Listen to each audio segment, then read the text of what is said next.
killed her, but the defense countered with testimony from Michael's friends and family, painting a picture of a man whose entire identity had been built around the idea of traditional marriage and fatherhood. His mother testified that Michael had talked about having children since he was a teenager, that becoming a father was the most important goal in his life. His best friend, Danny Rodriguez, told the court that Michael had been planning to propose to Sarah for months because he was so excited about the idea of starting a family with her. The defense argued that Sarah had known exactly how important these things were to Michael, that she had deliberately targeted him because she knew his desire for normalcy would make him easy to deceive. The most devastating testimony came from Michael himself. Taking the witness stand against his lawyer's advice, Michael described the moment in the hospital when he learned the truth about Sarah's identity. His voice was steady but hollow as he recalled the feeling of his entire life crumbling around him, the realization that everything he had believed about love, trust, and intimacy had been built on lies. He testified that he had loved Sarah completely, that he had been planning their future together down to the names of their children and the college funds he wanted to start.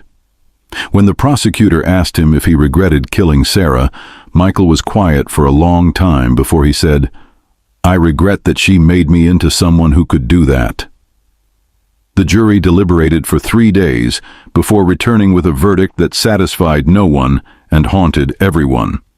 They found Michael Thompson guilty of second-degree murder, concluding that while his actions had been motivated by extreme emotional disturbance, he had still made a conscious choice to take Sarah's life. The judge sentenced him to 25 years to life in prison, noting that while he understood the psychological trauma Michael had suffered, the court could not excuse the brutal nature of Sarah's death.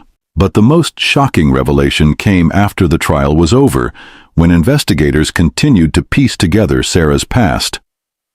They discovered that Sarah Martinez had not been her first assumed identity.